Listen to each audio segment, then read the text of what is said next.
Alors bonjour et bienvenue à ce cours de physique moderne. Aujourd'hui, on va parler de physique nucléaire, puis plus particulièrement de désintégration radioactive. Euh, la radioactivité, comme on l'avait précisé, comme on l'avait parlé au dernier cours, a été découverte par Henri Becquerel, qui étudiait la phosphorescence des sels d'uranium. Pardon. Puis c'est une découverte accidentelle qui a mené à la découverte de la radioactivité assez rapidement. Ça aussi, on en avait discuté. On a réalisé à quel point c'était pas des réactions chimiques qui se produisaient. Donc, comment on a fait ça, si on s'en souvient? Juste étudier, par exemple, mettre un échantillon radioactif dans un calorimètre, puis mesurer la quantité d'énergie qui est dégagée par unité de masse, par exemple. Puis on a réalisé assez rapidement que c'était des ordres de grandeur au-dessus de ce que les réactions chimiques produisent. Donc on en a conclu assez justement que ça ne pouvait pas être des réactions chimiques qui se produisaient. Pourtant, les chimistes ont eu un gros rôle à jouer dans l'étude de la radioactivité, en particulier parce que les éléments radioactifs étaient difficiles à obtenir puis à isoler. Okay? Donc souvent, c'est des matériaux, par exemple des métaux comme le radium puis le polonium, c'est des métaux qui sont mélangés, que vous n'allez jamais trouver à l'état pur. C'est souvent mélangé avec d'autres métaux, d'autres matériaux dans de la roche, dans des résidus miniers, des trucs comme ça. Fallait extraire et séparer ces éléments-là. Puis ça a pris des chimistes de qualité, entre autres Marie Curie, qui s'est mérité un prix Nobel non seulement en chimie, mais aussi en physique. Donc c'est la seule, ben, je dirais la seule femme, mais c'est même pas rendre justice à la personne. C'est la seule personne qui s'est mérité deux prix Nobel dans deux catégories différentes dans sa vie. Ok. Euh, ça témoigne de l'importance qu'elle a eue, du rôle qu'elle a joué. Puis aussi, c'est important de garder à l'esprit que c'était quelque chose, c'était une femme dans un monde d'hommes, littéralement. Euh, Puis, ben, elle a payé de sa vie, là, dans le sens, à travailler avec du radium puis du polonium, à concentrer des substances radioactives. À cette époque-là, faut comprendre, là, on n'a pas idée des conséquences à long terme sur la santé. Elle est morte d'un cancer, évidemment, comme pas la seule non plus. Là. Je dis, quand vous jouez avec des sources radioactives à cette époque-là, vous savez pas trop ce que vous faites. Aujourd'hui, on le sait, mais à l'époque, on le savait pas. Ok, on le savait tellement pas que ça a pris, pardon, Rutherford pour découvrir la structure des atomes. Ça, on en avait discuté déjà aussi. On a parlé de l'expérience de la feuille d'or dans le cours de l'atome de Bohr qu'on a déjà vu, qui avait été une expérience qui avait été réalisée par deux de ses étudiants à l'époque, Geiger et Marsden, qui ont bombardé une très mince feuille d'or avec des particules alpha, qui était le fruit de la désintégration radioactive.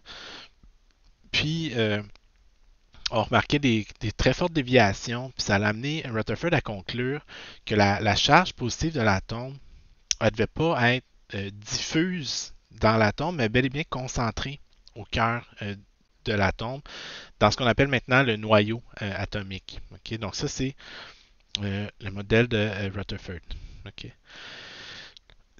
Un des principaux obstacles à ce modèle-là, en même temps, c'était justement ça, c'est de dire, mais comment est-ce qu'on peut concentrer? Ok, ça a pris encore un peu de temps avant qu'on découvre les protons en tant que tels, là. Mais comment est-ce qu'on peut coller des aimants positifs à l'intérieur d'un noyau? Parce que des protons, à la limite, c'est des mini aimants positifs. Comment ça se fait que ces aimants positifs restent collés au cœur du noyau atomique? En fait, c'est un gros obstacle à la notion même du noyau atomique. Donc, on dit puisque le noyau ne renferme que des protons qui sont positifs et des neutrons qui sont neutres, qu'est-ce qui retient toutes ces particules à l'intérieur du noyau? Donc, c'est une très bonne question.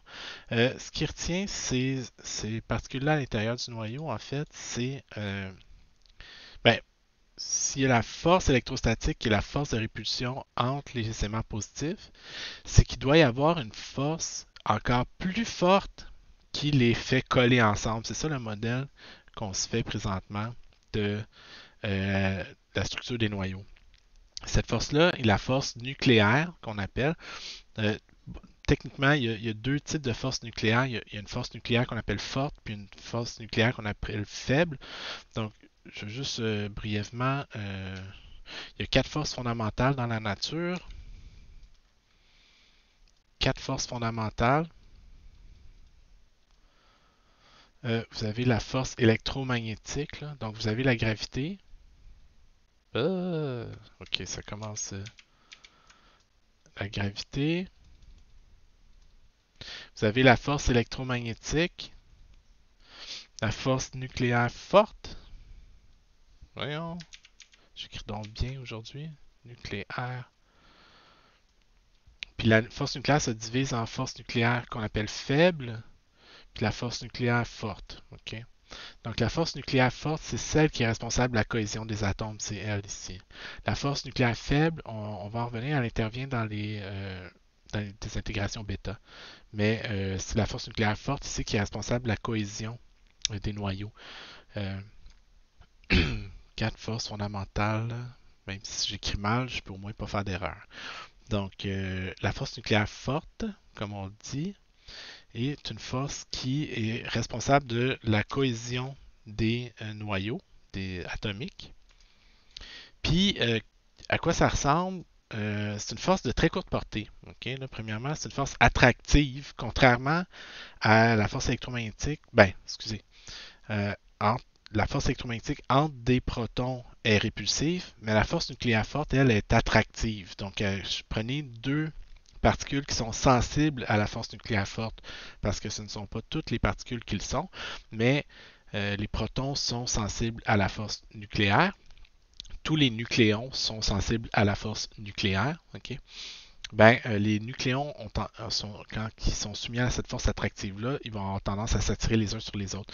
La force nucléaire forte a une propriété où est proportionnelle à la distance. Donc, c'est un peu bizarre quand on y pense, mais on est habitué, comme la force électromagnétique, puis la gravité varie en 1 sur r carré. Autrement dit, plus les objets sont loin les uns des autres, plus la portée de l'intensité de la force est faible. Okay? Donc souvent, c'est ça qu'on illustre ici, on illustre un potentiel coulombien ici. Là, okay? Donc quand vous êtes loin, imaginez que vous avez ici à 0, là, vous avez un noyau qui est ici.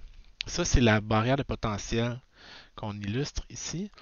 Une façon de s'imaginer ça, c'est imaginer que vous jouez au bowling. Je sais pas là. Voyons. Il est où mon curseur? Oh, il n'est pas là. Ah, ici, merci. OK. Donc, on va faire l'analogie avec un puits gravitationnel. OK. Donc, vous êtes ici. Vous avez une boule de bowling dans les mains. OK. Puis, vous voulez la lancer ici. OK. Dans le fond du puits qui est là. Donc, imaginez que vous lancez la balle pas très vite. Okay? Qu'est-ce qu'elle va faire, la balle? Elle va monter, elle va s'approcher, elle va ralentir, puis après, elle va reculer, puis elle va revenir sur ses pas. Mais c'est la même chose qui se passe avec un proton qui s'approche d'un noyau avec une faible énergie cinétique. Le noyau va s'approcher, subir la barrière de potentiel répulsive, coulombien, donc va ralentir au fur et à mesure qu'il s'en approche, puis va repartir dans l'autre sens. Okay? Donc ça, c'est vraiment quand vous avez deux aimants, vous lancez un aimant vers un autre, il y a une collision élastique qui se produit. Okay? Ça, c'est rien de très très surprenant. Par contre, si ma boule de bowling ici, je la lance avec une vitesse plus grande, qu'est-ce qu'elle va faire? Ben, elle va monter plus haut le long de la rampe. Ici, c'est un potentiel gravitationnel. Okay? On s'entend là? Si je la lance suffisamment fort, ça se peut qu'elle ait assez d'énergie pour monter la barrière puis là tomber dans le puits. Okay? À partir du moment où elle tombe dans le fond du puits, elle va être liée au puits. Elle ne sera pas capable. On ne pourra pas sortir cette balle-là du puits de potentiel sans y apporter d'énergie. Okay? Donc, c'est la même analogie, si on veut, avec un proton qu'on approche d'un noyau ou un neutron qu'on approche d'un noyau. Ben, un proton, parce que le neutron ne subit pas cette répulsion coulombienne-là. Si le proton qui s'approche du noyau s'approche suffisamment du noyau, il peut rester collé par la force attractive nucléaire. Donc, si vous avez la force répulsive coulombienne de ce côté-là, mais si on s'approche suffisamment près du noyau, on va tomber dans le puits attractif de la force nucléaire forte. Donc ça, c'est le puits attractif de la force nucléaire. Ici, c'est la barrière répulsive de la force électromagnétique, de la force électrostatique, dans le fond. OK? Donc, euh, la force nucléaire même, prenons le problème dans l'autre sens. Imaginez que vous êtes dans un noyau, puis on isole un proton à l'intérieur du noyau. OK? Donc, imaginez que vous avez un gros noyau composé de plusieurs neutrons-protons, OK, qui tiennent ensemble sous l'action de la force nucléaire. OK?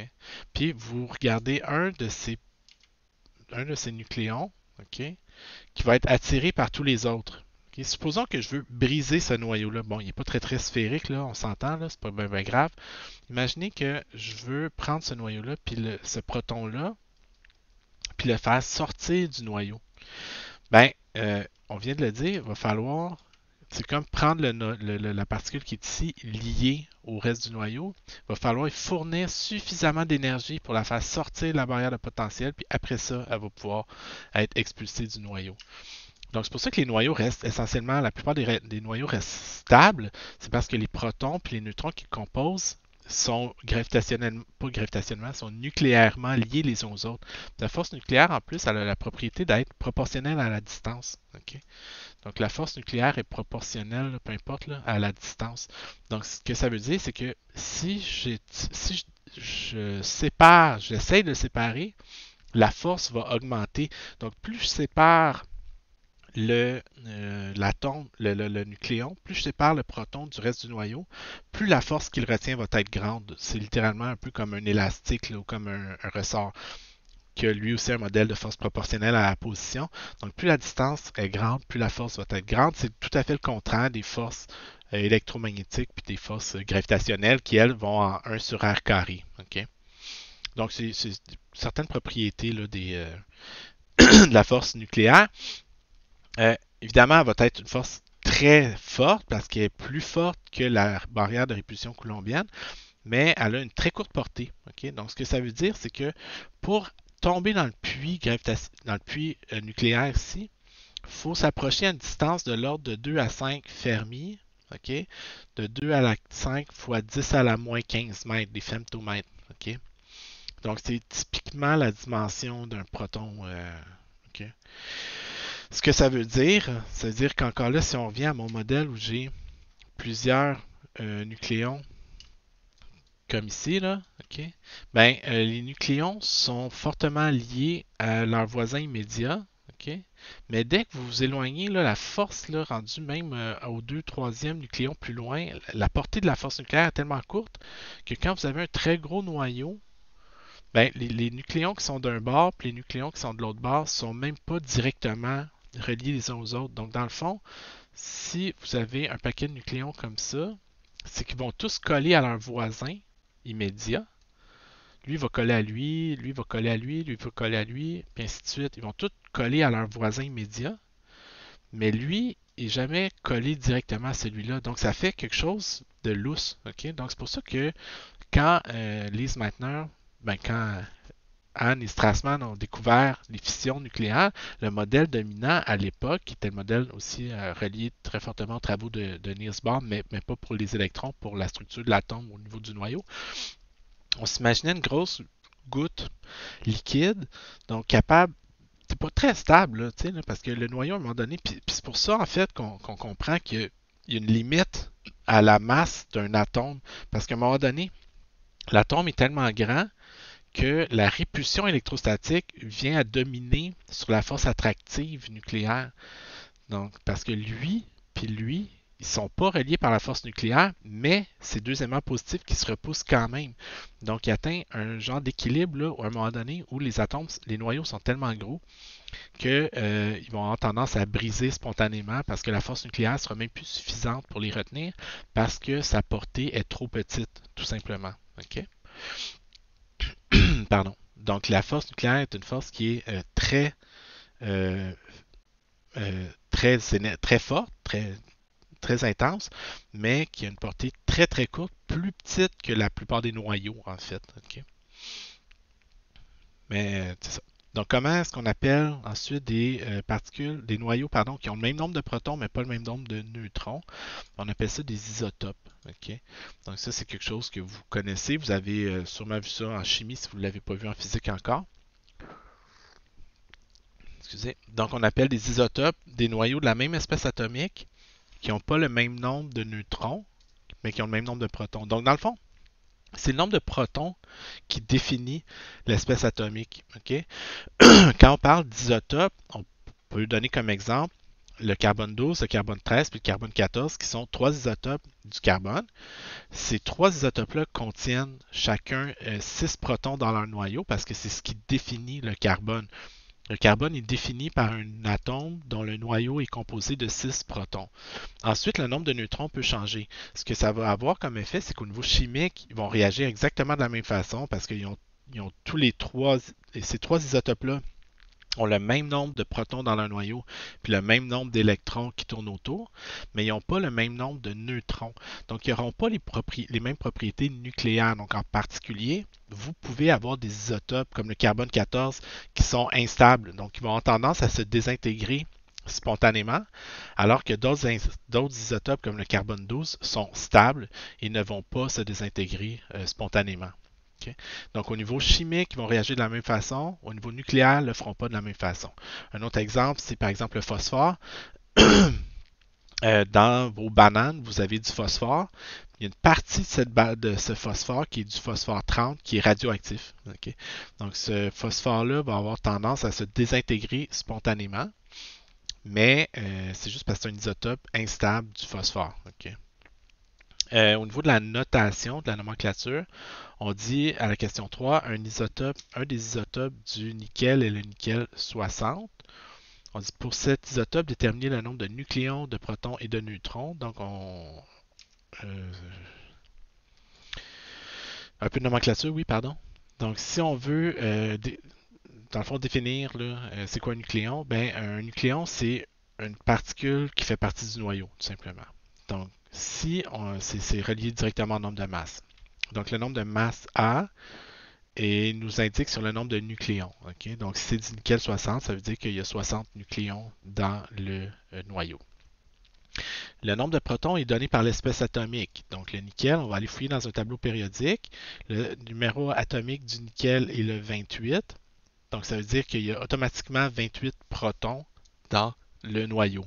Si vous avez 60 particules dans le noyau, puis que là-dessus, il y en a 28 qui sont des neutrons, bien, automatiquement, vous pouvez conclure que vous avez 32 neutrons, qui est tout simplement la différence entre les deux. Donc, c'est toujours ça. C'est pour ça qu'on parle de carbone 12, 13, 14. Le carbone 14 est un isotope lourd pardon, du carbone. Donc, si on a du carbone 12, carbone 13 et carbone 14. Dans les trois cas, c'est du carbone, donc c'est l'atome numéro 6 dans le tableau périodique. Donc c'est 6 protons, 6 neutrons, 6 protons, 7 neutrons, 6 protons, 8 neutrons. Donc c'est ça qui va changer. C'est le nombre de neutrons dans le noyau, dépendant de l'espèce atomique. Okay. Okay. Une particularité des noyaux. Mais, puis là aussi, il faut faire attention. Si on va voir dans un tableau périodique, donc si on va voir dans un tableau périodique, comme ici par exemple, on remarque par exemple le carbone, c'est le sixième atome dans le tableau périodique. On donne comme masse moyenne 12,011. OK? Donc, qu'est-ce que ça veut dire, ça? Faut faire attention. En fait, ce que surtout je vais insister, c'est qu'il ne faut pas prendre ces masses-là dans le tableau périodique. OK? Donc, faut pas prendre ces masses-là parce que ces masses-là sont des masses moyennes sur les abondances naturelles. Okay? Donc, prenez naturellement, les atomes ont une certaine proportion de carbone. Mettons dans l'exemple du carbone. Dans la nature, il y a une certaine fraction du carbone qui se trouve sous forme de carbone 14, une certaine fraction sous forme de carbone 13, la grosse majorité sous forme de carbone 12. Donc, si on additionne on fait un poids moyen pondéré, on trouve que la masse moyenne du carbone est de 12,001, au lieu de, par exemple, 12 si on avait à faire du carbone 12, 13 si on avait à faire du carbone 13 et 14 si on avait à faire du carbone 14. Donc, euh, la petite logique en arrière de ça, c'est faites attention, ne prenez jamais la masse qu'on vous donne dans le tableau périodique quand vous faites des calculs. C'est pas les bonnes masses ici, ok, qu'on utilise là. Si donnant une unité de masse atomique, on va y revenir, mais c'est pas les masses qu'il faut utiliser automatiquement. Ok. Donc, on dit la masse d'un noyau stable est toujours à l'inférieure à la somme des masses des nucléons d'une certaine quantité qu'on appelle le défaut de masse. C'est l'énergie qu'il faut fournir à ce noyau pour séparer ses composantes. C'est ce qu'on appelle l'énergie de liaison. Ça c'est un concept intéressant aussi. Ce que ça veut dire, c'est prenons l'atome de carbone 12 par exemple, okay, composé de 6 protons, 6 neutrons. Donc si je prends 6 protons, puis 6 neutrons, puis que je mets ça sur une balance, okay, je vais comparer ensuite un noyau composé de 6 protons puis de 6 neutrons. Donc là, j'ai un noyau de carbone 12 ici. Ici, j'ai les 12 particules du noyau séparées. Si je mets ça sur une balance, qu'est-ce qu'on remarque? Okay, c'est que la masse des composantes individuelles est toujours plus grande que la masse des composantes quand elles sont collées ensemble. Donc ça peut paraître un peu weird au début. Okay? Mais si on se souvient, Einstein nous avait montré qu'il y avait une relation entre la masse et l'énergie. Donc, ce que ça veut dire, c'est quoi la masse dans le fond? La masse, c'est juste une mesure de l'inertie. C'est pas quelque chose qui est. La masse, même d'un objet, peut changer en fonction de sa vitesse. Donc, faut faire attention que la masse, c'est pas quelque chose qui est si fondamental. C'est pas comme la charge électrique, par exemple, elle, change pas. La masse d'un objet peut changer, c'est juste une mesure de son inertie.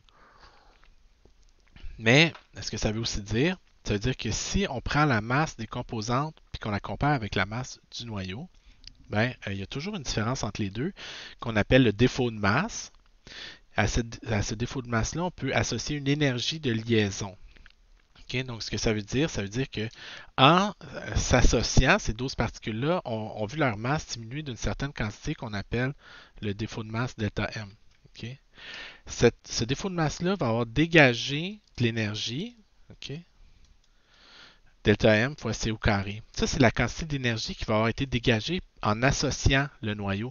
Donc, c'est une des raisons, en fait, c'est la principale raison pourquoi les noyaux existent, c'est parce que ces particules-là sont plus stables quand ils sont liés ensemble à l'intérieur d'un noyau. Donc, l'énergie de liaison est dégagée quand on assemble un noyau. Donc, prenez les particules, collez-les ensemble. Ça va avoir dégagé de l'énergie, le fait de faire ça. C'est une réaction qui est exothermique, donc qui peut se produire spontanément. Ça ne veut pas dire que ça va se produire dans n'importe quelle condition. On se souvient, il faut que les protons, par exemple, vainquent la barrière de répulsion coulombienne quand ils s'approchent les uns des autres. Donc, ça va se produire dans des milieux à très haute température et très haute densité. Je vous laisse deviner lesquels. Le cœur des étoiles. Okay? Donc, c'est des réactions qui vont se produire spontanément, mais au cœur des étoiles, dans des conditions de température et de pression complètement ridicules par rapport à ce qu'on trouve sur la Terre. Mais sinon, c'est quelque chose qui va dégager de l'énergie. C'est d'ailleurs pourquoi le Soleil brille.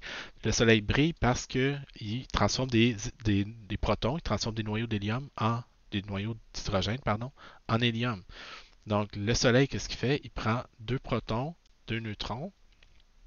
Il prend 4 protons, 4 atomes d'hydrogène. Il va transformer 2 des protons en neutrons. Ça, on va y revenir comment concrètement il fait ça, là, mais c'est des réactions bêta de désintégration. Mais c'est pas bien grave. Il va les coller ensemble pour faire un noyau d'hélium 4. Donc ici, j'ai 4 protons qui vont donner un noyau d'hélium 4. Okay. Ça, si je regarde la différence entre la masse de ces 4 particules-là et la masse du noyau, il y a une certaine différence de masse entre ces deux-là. Si je la multiplie par C au carré, ça me donne la quantité d'énergie qui est dégagée par une réaction de fusion nucléaire. On va y revenir évidemment plus tard à tout ça. Si je veux prendre à l'inverse, donc l'énergie va spontanément s'être émise. Si je veux prendre mon noyau puis le désintégrer, ben, il va falloir que je lui fournisse suffisamment d'énergie pour faire la réaction inverse puis séparer le noyau en ses composantes. L'énergie qui a été dégagée en assemblant le noyau. C'est ce qu'on appelle l'énergie de liaison du noyau. Donc, on vous donne comme exemple, juste pour avoir une idée des grandeurs, on vous dit prenez un atome, un isotope de l'antimoine 121. OK? Donc, l'antimoine, c'est juste un métal semi-random que j'ai pris là. Pardon. C'est pas. Ça n'a rien spécial, là, c'est juste parce que je prenne un exemple, j'ai pris celui-là, ne demandez-moi pas pourquoi. Euh, on veut calculer son défaut de masse en unité de masse atomique. Okay? Donc, la première chose qu'on doit regarder, c'est ce noyau-là est composé de quoi? Bien, ce noyau-là est composé de 51 protons.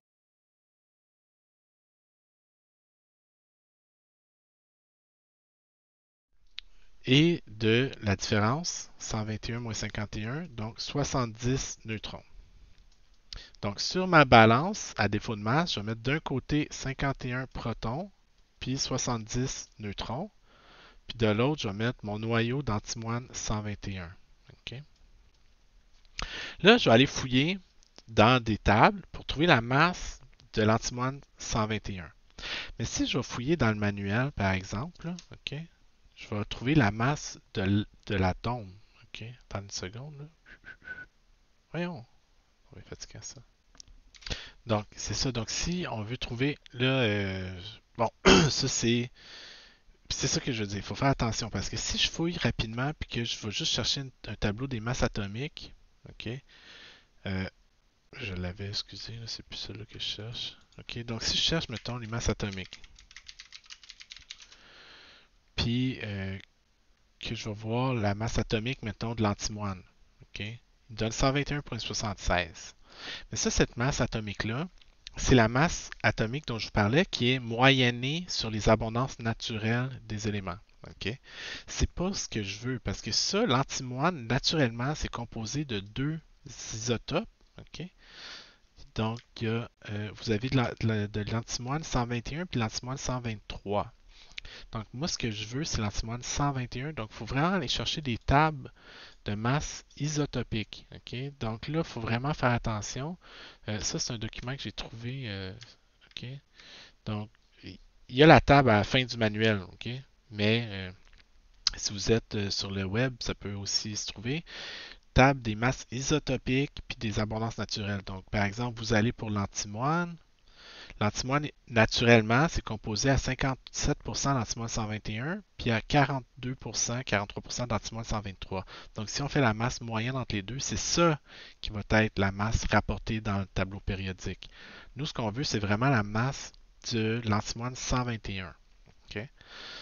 Donc, on trouve antimoine 121, 120,903 puis 118.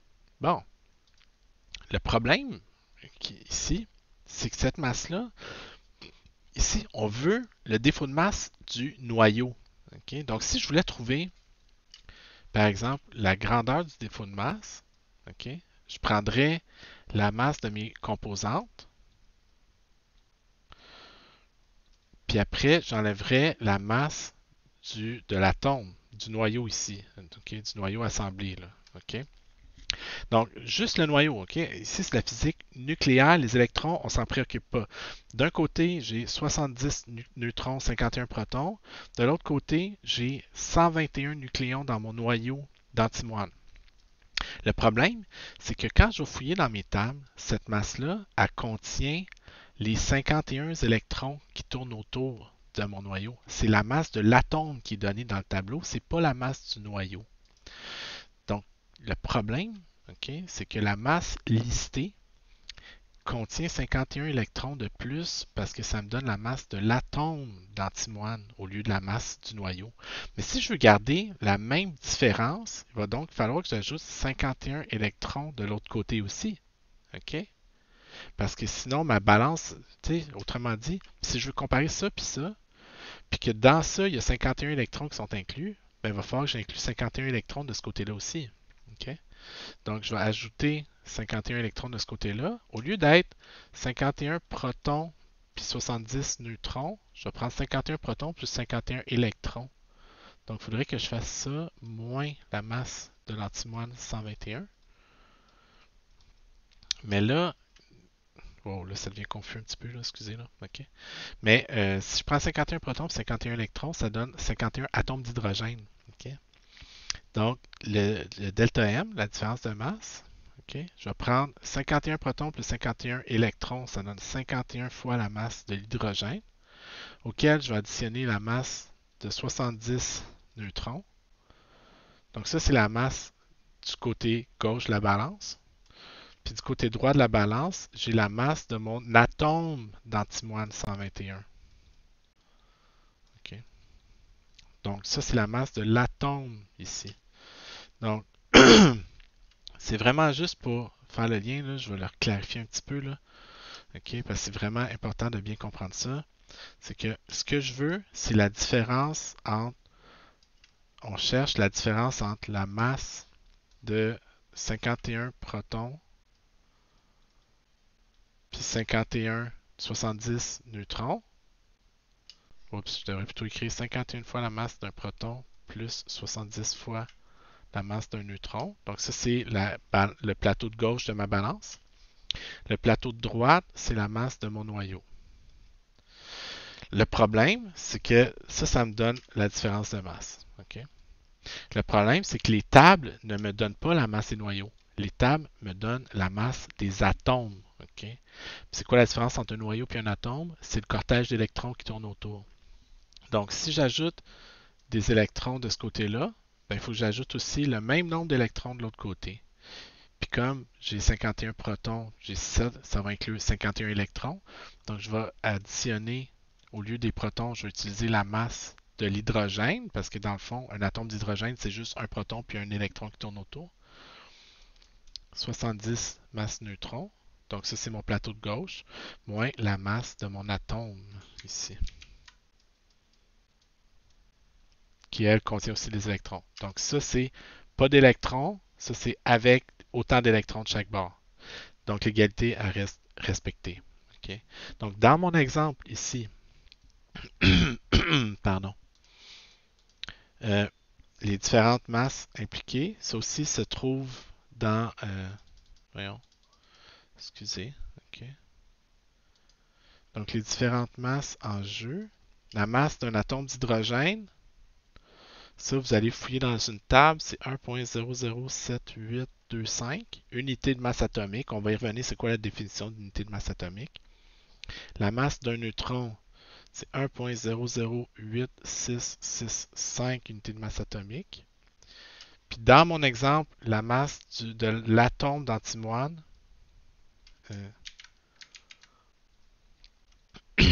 est donnée dans le tableau. J'ai légèrement différentes valeurs, là, mais c'est pas grave. 120.903.818.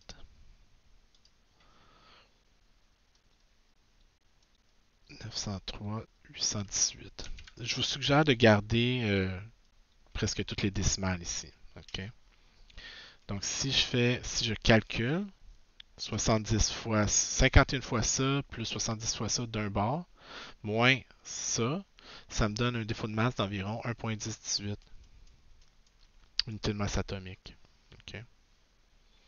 Donc si je le calcule, là, je fais 70 fois ça plus 51 fois ça, plus 70 fois ça, moins ça, ça me donne 1.1018 unités de masse atomique. Okay? Okay.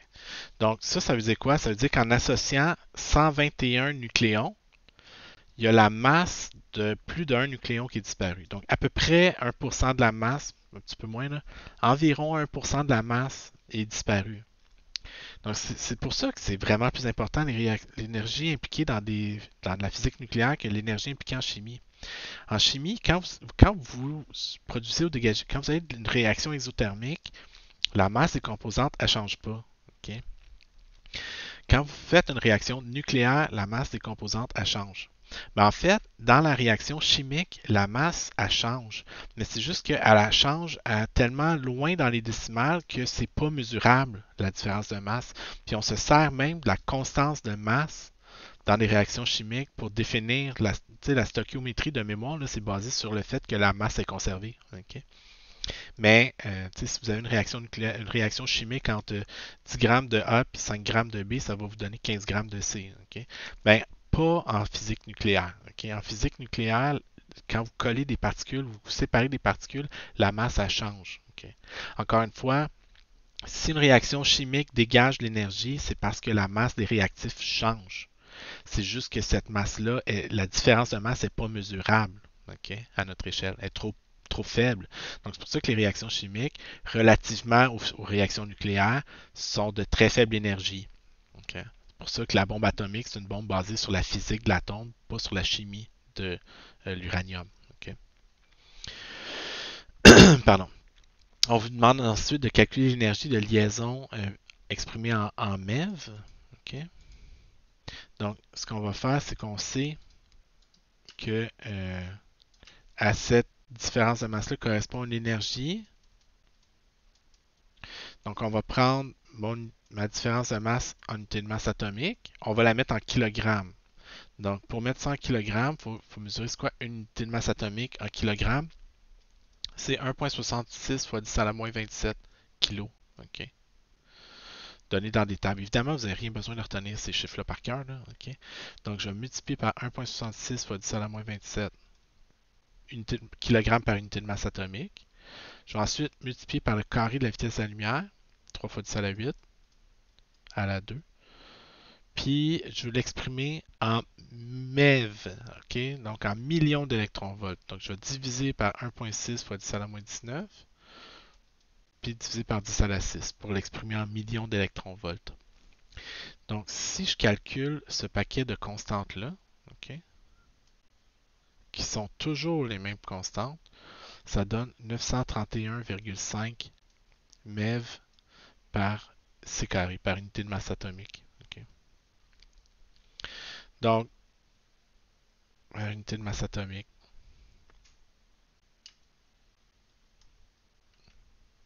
Donc, l'énergie de liaison, c'est 1.1018 unité de c'est exprimé comme ça.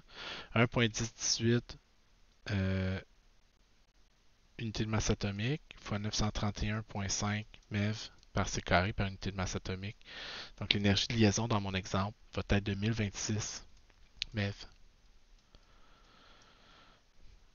Donc, ce que ça veut dire, c'est que ça veut dire que une fois que mon noyau, que j'ai pris mes 51 protons, mes 70 neutrons, que je les ai collés ensemble, puis j'ai réussi à fabriquer un noyau d'antimoine 121, ben, il y a eu 1026 MeV d'énergie qui ont été dégagés pendant cette réaction-là. Si je veux séparer mon noyau en ces 121 nucléons, il va falloir que je lui fournisse au moins 1026 MeV d'énergie pour réussir à faire ça. Okay? Sinon, je ne serais pas capable de briser mon noyau. Donc, c'est bon? Okay. Vous regarderez ça, c'est quand même assez important. Okay? Puis ensuite, ce qu'on peut faire, c'est qu'on peut mesurer l'énergie de liaison par nucléon. Donc, comment on fait ça? Donc, en C, on va tout simplement prendre l'énergie de liaison, puis la diviser par le nombre de nucléons. Okay? Donc, je prends mon 1026 MeV, divisé par 121 nucléons. Ça me donne une énergie de liaison moyenne de 8,48 MeV par nucléon. Puis là où c'est intéressant, c'est si je regarde dans l'énergie de liaison par nucléon,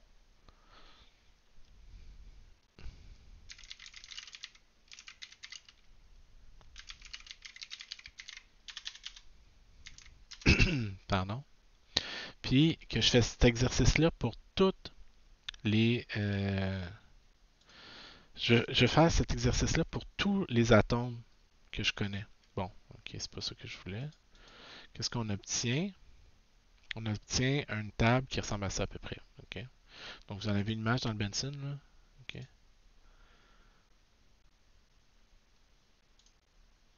Ah, je peux pas l'avoir plus gros, excusez. Bon, ici, j'en ai un bel exemple. Donc, si on trace l'énergie moyenne de liaison par nucléon, donc nous, on est dans l'antimoine 121, là, 121, antimoine 8.4 ici. Là. Okay, donc, on est dans cette région-là du graphique. On peut faire cet exercice-là pour tous les noyaux qu'on connaît. Okay? Puis ce qu'on remarque, c'est que ça trace pas, c'est pas réparti n'importe comment. OK? Donc, l'énergie de liaison moyenne par nucléon augmente. Donc, qu'est-ce que ça veut dire? Quand on prend des atomes, pardon, qu'on parle d'hydrogène puis qu'on fait des atomes de plus en plus gros. OK? L'énergie de liaison par nucléon augmente. Ce que ça veut dire, c'est qu'en collant des nucléons, on se trouve à avoir quelque chose qui dégage de plus en plus d'énergie. Donc, les réactions exothermiques vont se produire comme ça. OK? Pardon. Donc, chaque fois que l'énergie de liaison par nucléon augmente quand on fabrique des noyaux plus lourds, ça veut dire qu'il y a un dégagement d'énergie. Ça veut dire que c'est une réaction qui est exothermique. OK? Donc, quelles sont les réactions exothermiques? Les réactions exothermiques sont celles qui font augmenter l'énergie de liaison par nucléon. Donc, prenez des atomes légers, associez-les à un atome plus lourd. C'est exothermique comme ça. Si vous voulez prendre un noyau ici puis le séparer comme ça, c'est une réaction endothermique. De la même façon, si on remarque, les réactions qui montent sont exothermiques, les réactions qui s'en vont comme ça sont endothermiques. Donc, si vous prenez de l'uranium, puis vous le brisez en noyau plus léger, ça se produit spontanément parce que c'est des réactions qui sont exothermiques. OK? Excusez-moi. Donc, prendre de l'hydrogène, fabriquer de l'hélium, c'est exothermique. Prendre de l'hélium, fabriquer du carbone, c'est exothermique. Mais prendre de l'oxygène puis le séparer en hélium, c'est endothermique. Ça ne se produira pas spontanément. Prendre de l'uranium, en faire des noyaux plus légers, c'est exothermique. Mais prendre du fer puis essayer de le transformer en hélium, c'est endothermique. Okay? Donc, c'est ça que ça veut dire l'énergie de liaison par nucléon. C'est un concept qui est vraiment important ici parce que ça nous permet de bien comprendre ce qui peut se produire spontanément ou pas.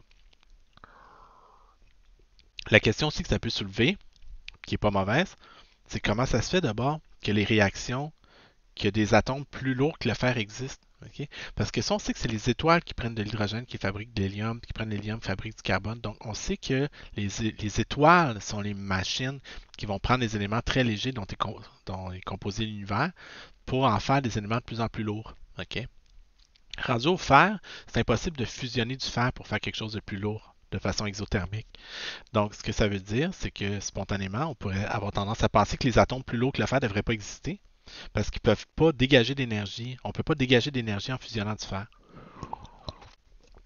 Mais, de toute évidence, il existe ces éléments-là. Ça veut dire quoi? Ça veut dire qu'ils ont été créés par des processus endothermiques. Okay? Donc, quand l'étoile explose à la fin de sa vie parce qu'elle est composée de fer et qu'elle ne peut plus tirer d'énergie de la fusion du fer, ben, elle va exploser. Au moment où elle explose, il y a un tas d'énergie potentielle gravitationnelle qui est disponible parce que l'étoile s'effondre sur elle-même. C'est ça qui permet de créer tous les éléments plus lourds que le fer sont synthétisés au moment des étoiles qui explosent en supernova. Okay? Ça aussi, on va y revenir un petit peu plus tard. Qu'est-ce qu'une particule alpha, bêta, gamma? Ici, pardon, c'est des produits de désintégration radioactifs. Donc, chaque fois qu'une réaction radioactive, une désintégration se produit, vous pouvez avoir production de particules alpha, bêta ou gamma. Bon, il y a aussi des neutrons, mais les neutrons ne sont pas émis de façon spontanée dans des désintégrations naturelles. Donc, naturellement, les désintégrations vont mener à la formation de particules alpha, bêta, gamma. C'est Rutherford qui a été le premier à étudier ça de façon systématique. Ça s'est fait à l'université McGill d'ailleurs au tournant du 19e siècle. Au tournant du 20e siècle, pardon. Au début du 20e siècle, autour de 1900. Okay? C'est Rutherford qui était aussi celui qui a identifié les particules alpha comme étant des noyaux d'hélium. Okay? Donc, les noyaux d'hélium sont composés de deux protons puis deux neutrons. Okay? Donc, quand on a une substance radioactive qui se désintègre en émettant une particule alpha, ben, c'est qu'elle éjecte deux protons puis deux neutrons qui partent ensemble. Si vous avez des désintégrations, bon, sur le schéma ici, c'est une figure tirée du manuel. La particule alpha, ce qu'on fait ici, c'est que dans le fond, on s'imagine qu'on a une source radioactive ici, puis qu'on a plongé ça dans un champ magnétique perpendiculaire à la page. Okay? Donc, comme ça, qui pointe dans la page. Donc, les particules positives vont tourner d'un sens, les particules négatives vont tourner de l'autre sens. Puis les particules neutres, comme le neutron puis les rayons gamma, ne seront pas affectés par la présence du champ magnétique. La particule alpha, dans une désintégration radioactive, elle suit toujours la même trajectoire. Donc, ce que ça veut dire, c'est qu'elle contient toujours la même quantité d'énergie cinétique. Okay? Donc, la particule alpha est éjectée avec essentiellement la même quantité d'énergie cinétique.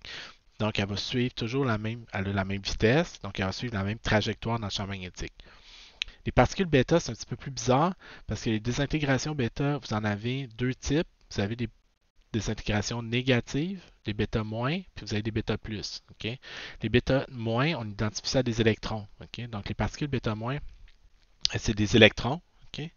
Les particules bêta plus, c'est des positrons. Qu'est-ce que c'est qu'un positron? Un positron, c'est l'antiparticule d'un électron. Donc, c'est une particule qui a essentiellement les mêmes propriétés qu'un électron, à part la charge électrique.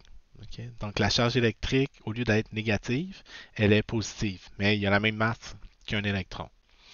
On va revenir sur les positrons un petit peu plus tard aussi. Là. Les antiparticules, c'est une autre affaire. Okay? Puis qu'est-ce qu'un rayon gamma? Ben, on le sait, un rayon gamma, c'est littéralement un rayon gamma. Donc, c'est des photons okay, de très grande fréquence ou de très courte longueur d'onde, autrement dit, qui transportent beaucoup d'énergie. Okay? Sur la figure, on a identifié les neutrons aussi, mais les neutrons ne sont pas un produit de désintégration conventionnelle.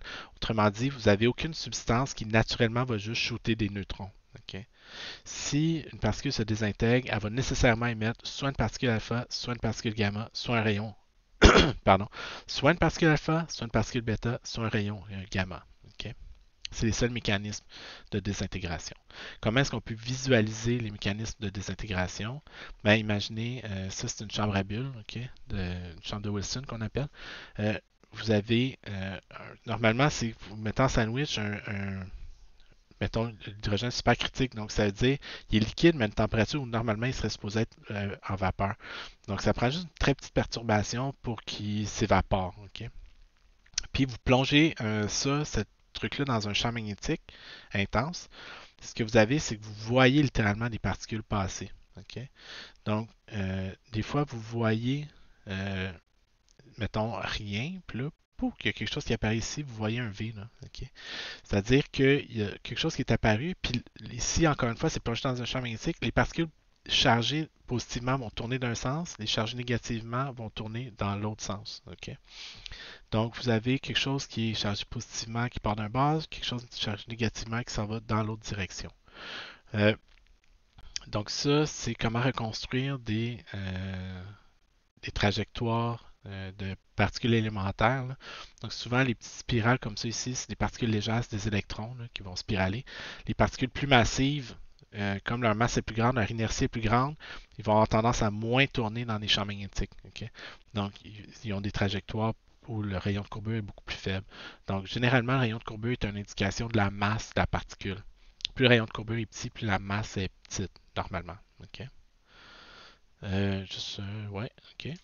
Donc, juste pour visualiser, comme je parlais on voyait des particules tantôt, des tracts de particules. Ça ici, c'est un détecteur de rayons cosmiques qu'on peut se faire chez nous. Ben, si vous avez de l'alcool isopropylique, là. Donc, vous avez un feutre imbibé d'alcool à température pièce, puis dans le fond, vous avez un bac rempli de glace sèche. OK? Donc, l'alcool va s'évaporer, tomber, mais au fur et à mesure qu'il descend, la glace sèche veut qu'il soit liquide. Donc, vous avez quelque chose qui peut être gazeux et liquide en même temps, donc il va vraiment être entre les deux. Puis, ce que ça donne ça. So any little disturbance in the air will create a cloud. Now comes the particles from space. As they zip through our cloud chamber, they create a disturbance, and they actually ionize some of the gas molecules. And all those evaporated alcohol molecules clump together and form little tiny droplets. So what we see is these spindly-like tracks that look a little bit like contrails from airplanes and are actually formed in quite a similar way. Now, if you switch off the lights, donc ça, en fait, ça c'est la version and use a low-tech flashlight, de ce que je vous ai you montré can actually avant. see Ça, c'est the different des rayons types of cosmiques, particles passing through here. des tracks. Là, So the okay? big Donc ça, c'est une particule alpha, ok, qui a été émise parce qu'il y a eu... Oh, excusez, là, je suis devant. Là. Donc c'est une particule alpha qui vient passer à travers la chambre à bulles, ici, ok, qui provient de la désintégration du radon.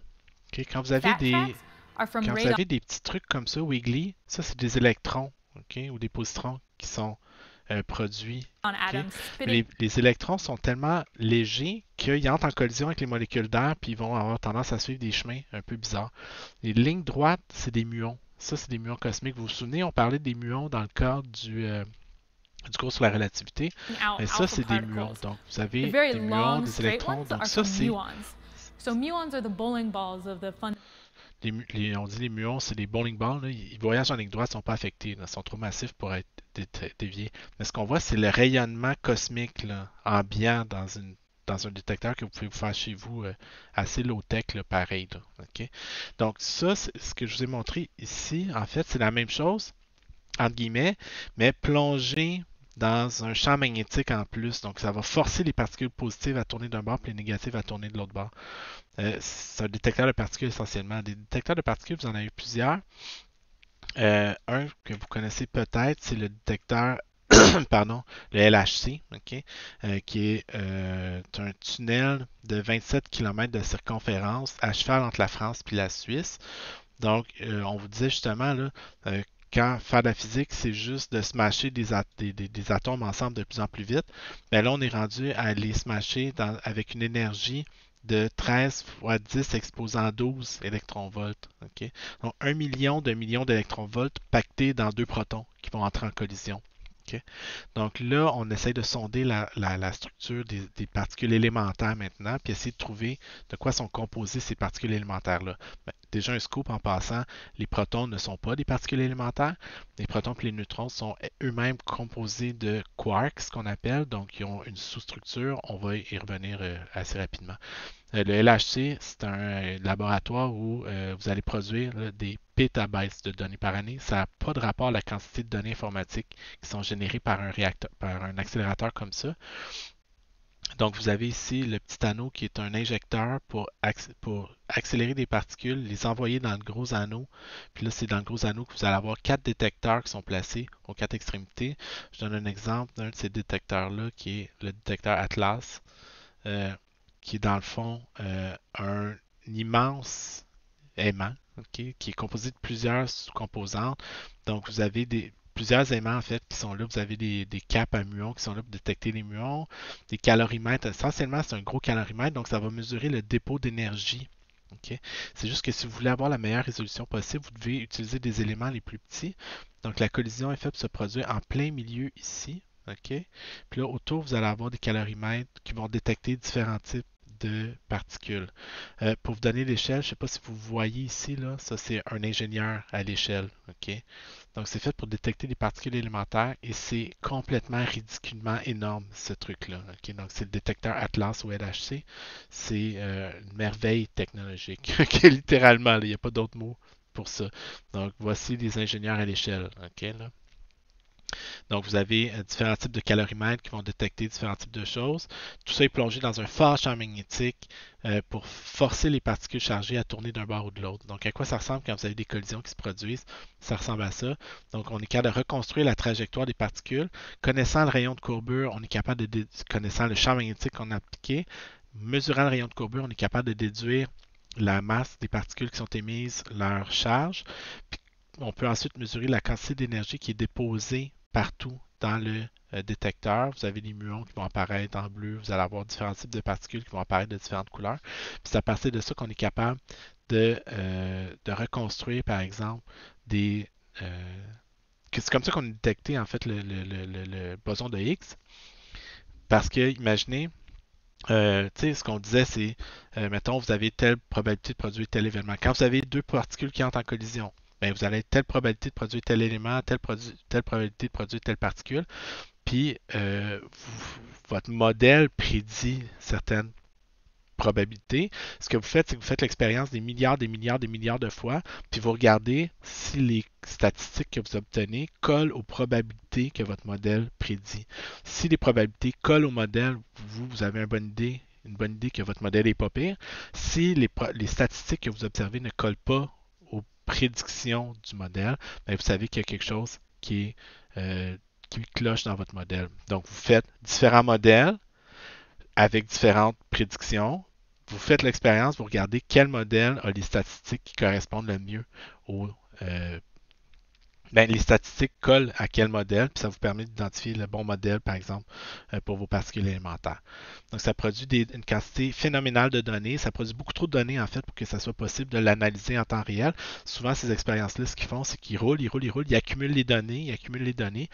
À un moment donné, on ferme l'expérience. Ça donne le temps d'upgrader la machine. Pendant ce temps-là, on finit d'analyser les données qu'on n'a pas eu le temps d'analyser parce que ça s'accumule beaucoup trop vite.